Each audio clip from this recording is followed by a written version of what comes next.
Gor blimey, governor! It appears that George Russell might be rearranging the chain of command at Mercedes. Or to put it another way, it might be a little bit of a regime shift. If you're a long-term peruser of the channel, then you might be aware that I find the path of George Russell's time in F1 rather interesting. As well as his overall demeanour and his place within F1 and how people view him. The first race of the season pretty much added fuel to the fire of mine that George had sensed an opportunity to assume the leadership role of the team, as well as a little appetizer in 2020 where he almost got his first win in his second season, right before Mercedes confused themselves for being Ferrari. Don't worry, I won't be making too many pit-related Scuderia jokes in the foreseeable future. Hopefully. What's kicked this supposition into higher gear for me is this article here regarding that sexy subject of setups. If you're a fan of the Jeff Crammond Grand Prix games and the online game Live for Speed, you know how sexy setups can get and how intricate they be. They're so detailed. You might be thinking I'm making a mountain out of a molehill, that George didn't really mean anything, but it's these little things, these little digs, when you pile them up high, that they mean a lot into the intentions of George Russell. It is my firm belief that George is trying to establish himself as the leader of Mercedes, and he's not doing it in a very subtle way. He's doing it in a very loud way, which the world feed of Formula 1 is very happy to portray to everybody and milks it for all that it's worth. Like I talked about in my Fall of Pierre Gasly and George Russell video. And I'm talking about the big stuff too, that's all well and good, including the coming together in Qatar, which was a genuine accident. Then you had the coming together in Spain. Then you had all of the pressure-related incidents that George had, like in Canada and Singapore. You just get the feeling that George is begging Mercedes to listen to him in a much more direct way than what Carlos Sainz does sometimes. Although sometimes Carlos can be quite spicy and just go, no, I'm going to do this my way, like he did in Bahrain, and he did at Silverstone, and he did at Singapore in a way, and 2 of the 3 times led to him getting a win. But when it comes to such an important thing such as the setup of a car, it can either turn your weekend from being so-so to amazing, or you can get it horribly wrong, which is seemingly what had happened with Mercedes, thanks to supposedly a setup configuration which led to the cooling being a problem over the course of a race distance, and thusly having a power issue affect their overall race pace. Now that bit does give me a little bit of hope that maybe the RB20 isn't quite as dominant as people feared after seeing the Bahrain results wholesale. If what Mercedes and Ferrari asserted are true, and that their related issues affected their pace by roughly half a tenth or 6 tenths, then if you fix those issues, then you might get a W15 and an SF24 slightly closer to where Sergio Perez really has to watch his toes, because otherwise he might get himself being swamped down to as low as maybe P6. Now, I must preface this video saying that this is more of a theory video, a bit of a tinfoil hat sort of a thing, but since I don't have a tinfoil hat and just have some tinfoil that I have left over from making lunch today, I'm just gonna put it somewhere like there.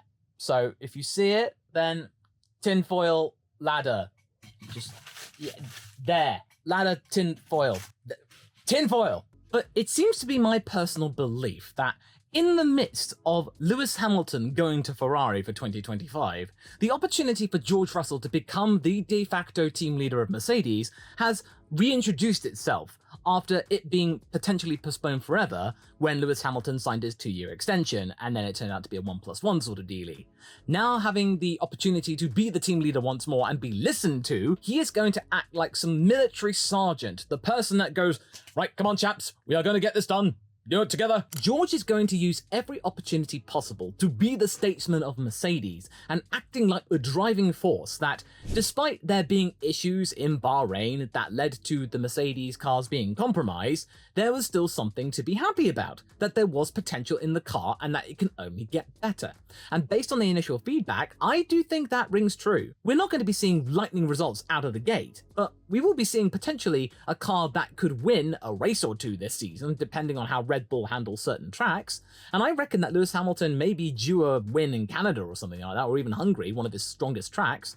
But at the same time, you just get the feeling that George is trying to telegraph this more and more, and then you suddenly get those free practice results in Bahrain, where the Mercedes are right near the top, and even they didn't expect that. And then you get George Russell qualifying 3rd, and nobody expecting that either. George Russell was on cloud 9. He looked absolutely fine, whereas Lewis was sort of flitting in and out of optimism and then pessimism. What George is doing is what Pierre Gasly is doing at Alpine, trying to assume control and lead the team in their own direction by being a stable force, being optimistic, and trying to rally the troops. Do I think this is a good thing for George to do? Well, yes and no. Yes, in the sense that Mercedes do need a brand new plan after realizing that 2 seasons of being so-so and a car that the concept really didn't work out for, they got to change tack and just realign their expectations. But no, in the sense that this is going to be Lewis Hamilton's final season with the team, and you want to end it on a high, a proper swan song. At least one more win for the Silver Arrows to cap off his time with them in a very poetic fashion, maybe at one of his favourite tracks. It would be really poignant if it was at Abu Dhabi, for many reasons, let's just say that. And quite frankly, George and Lewis really do need to work together, because right now they are in a close battle for second place in the constructors with the likes of Ferrari and maybe McLaren if they get their act together with their upgrade path ringing true like it did in 2023. This is going to be a very spicy combination of teams here, and what both Ferrari and Mercedes do not need are some sort of inner team politics. But then again, if you're looking at Red Bull, oh no, I said too much. But the context for this latest tidbit is to do with George Russell quibbling what Lewis had said in regards to setup direction for the Bahrain Grand Prix, and that both drivers went different paths. When asked about whether or not his setup was vastly different to Lewis's, George said thus, "Ahem. Many people have said this. I don't really know the big differences, to be honest, because as far as I'm aware with the cars, we're pretty similar. I don't really focus too much on his setup. Mine was actually more set up for the race than the setup he ran." I can understand what he was saying, but in a way also, a lot of drivers throughout many teams over different years do use their teammate as a setup and a baseline for their own setups, and they go from there. So to say that these setups were relatively similar, and yet the results in qualifying were considerably different, is a little bit of a cheeky maneuver from George to say that, yeah, I got skills. What are you going to do about it? And then in this particular article on F1's official website, Russell offers multiple ideas as to why their forecast for cooling went wrong, the main issue concerning why they fell from 2nd to 5th, and that perhaps they went too aggressive with their bodywork in the wake of the temperature being cooler than expected, about 10 degrees or so. So it seems that basically Mercedes miscalculated something and they covered up too much of the bodywork, leading to an increase in aerodynamic performance, but at the same time leading to the engine running hotter than expected, and they then have to dial it back down a bit. Or, as George and Lewis had to explain, they had to lift and coast, which means that they were compromised in corner entry and exit. So that means they didn't run the engine too hard. Mercedes reckon they lost about maybe half a second a lap or something. And when you combine that with the 6/10ths lost by the brake issues that were suffered by Charles Leclerc, and supposedly Carlos Sainz as well, these two teams that were going for Red Bull were compromised. And that maybe the bigger picture for 2024 might not be quite as one-sided. The RB20 may not be as invincible as the RB19 was. We may not know. But there is some cause for hope here. A lot of hope. But even this unfurling of information just says that George Russell was made by the Mercedes machine. He was destined by Toto to become the leader of Mercedes one day. He speaks their language. Whenever you hear a post-race debrief from either James Allison, Mercedes themselves, or even James Vowles back in the day when he was working for them, they would go into painstaking detail about what went wrong or what went right in regards to their race. That was their race debrief. It's become famous. Williams have now adopted it because Vowles is over there. And George speaks from the same hymn sheet. Whenever he gives explanations, he does tend to over-explain things. And since he's not wearing a shirt and he doesn't look like a businessman, outside from wearing, posh suits, George kind of comes off as the old adage of racing drivers making excuses. It's as old as time. It's not exclusive to George, but the thing is though, the moment you put on racing overalls and you come up with things like, well, you see, we had this situation regarding cooling and that was not suboptimal for the overall performance of the engine, so we had to turn it down. And you feel like, yeah, come on, yeah, right, skill issue. Put yourself in a smart looking shirt with a team logo on it and people will just eat you up like gravy. And then at the same time, you've got the likes of Lewis Hamilton, who does not subscribe to that level of intricacy and detail. In his interview regarding the similar thing, he gave a relative shrug and was like, well, I hope that we had something better, and I don't know what's wrong. We're going to have to look into it. It was a lot more downbeat and not very analytical, detailed orientated. But you know what? That's okay. He's Lewis Hamilton. He is a 7-time world champion. He is a global icon. He can be his own man. He's done the time. He has his own personality and way of explaining things. So I'm not at all questioning the way he goes about things. He's Lewis Hamilton. He can do what he wants. But in terms of the Mercedes message, it's not exactly in sync. And now he's no longer going to be with them and he's heading off to Ferrari. It's just going to get all the more sort of out of sync. You feel that this relationship is going to be a very long and protracted situation. And really, I just hope that Lewis can be as chill and relaxed about it like Sebastian Vettel was when it became clear that Ferrari didn't want him anymore. But he remained professional and committed to the overall cause to try and do the best that he can. And he was respectful when Ferrari weren't. And now we're getting the same thing happening to Carlos. Oh dear, history repeating itself so soon. But honestly, in this particular situation, the complete contrast is not ideal. Sure, on the surface, they are fighting for the same cause. After Qatar, they made it very clear that there was no bad blood between them. But we do know that Lewis Hamilton does not play ball with teammates that do rub him up the wrong way. And you get the situation where you have a Heikki Kovalainen or a Valtteri Bottas, so basically a Finnish driver being your teammate, and Lewis Hamilton is singing because these guys see the bigger picture. Whereas the other ones, yeah, there's some other complicated situation going on here. So yeah, that's become a historical thing. But hey, at least Fernando Alonso has admitted that back in the day, 2007, it did get a little silly. So at least Alonso can look back on it and apologize, sort of. What I would ideally like to see is that George and Lewis put their differences aside and work together to make the W15 the best car it can possibly be as soon as possible. Because 2025 is the last year of this current set of rules. And then after that, you're going to be having to think of a brand new set of regulations again. So we need to see the Mercedes Zenith car being the best it possibly can be. Otherwise, the RB21 is going to be the Zenith car of this era. And what I mean by Zenith, by the way, means it's the peak. But right now, what I am seeing is, instead of George rallying the troops, he's sort of upping the ante in trying to distance Lewis away. In his eyes, again, tinfoil here. I'm just going to hold it. I'll hold it for this bit. He is trying in his own way to make it out that Lewis Hamilton is the person that abandoned Mercedes, where in reality, it just fell apart. That Mercedes just did not see a future with Lewis Hamilton anymore. They just didn't. The board just voted against the deal that Lewis wanted. That's the truth. But George is seeing an opportunity to be the leader that he thought that he had lost. So he is going to be grabbing that with both hands. Throughout 2023 and even into 2022, we saw glimpses of George Russell really making it clear to the pit wall of Mercedes that his ideas might be the best thing. And granted, he should be heard out, but maybe there has to be a way of doing this in a much more subtle way. But again, the world feed, we have to balance things out. And granted, in 2022, the first half of it, George Russell was absolutely incredible, getting to grips with the W13, getting their only win in the last 2 seasons, or 2 seasons and a bit.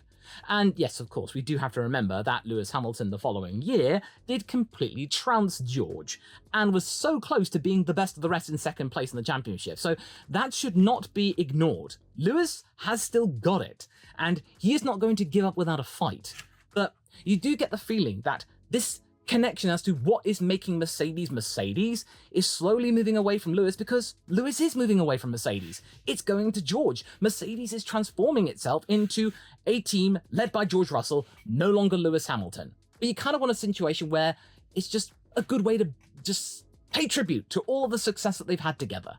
Whereas instead, if we are seeing more and more of this, that George has a better handle of the W15 and then Lewis just can't quite turn it on, then we're just going to get similar situations that we saw in Q3, where George goes and puts it on P3, and then Lewis doesn't.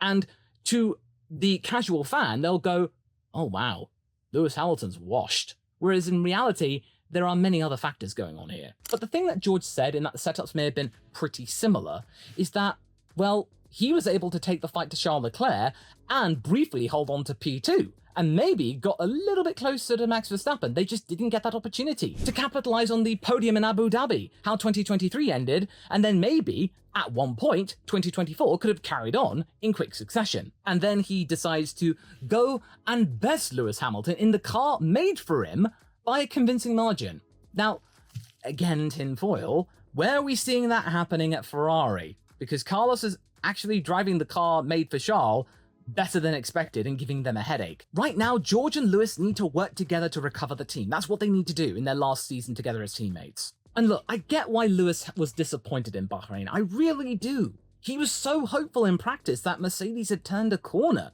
that they looked really impressive, especially in FP2. And then in qualifying, it just simply didn't work. The direction of the setup ultimately was a hiding to nowhere. That a race setup guarantee for race pace did not translate into race pace. And then you had a cooling issue on top of that. And then you just feel like there were so many errors that there was this chance for a podium maybe, or getting up into the top 5, and it was just taken away. It was crestfallen. And then you get a similar result that you got in 2023, when you then had that letter. And then in 2024, you get the same result, but the driver's reversed. So this time it's George in 5th place instead of Lewis. And you just feel like, well, Lewis is just looking at the results and then going, well, nothing's changed, has it?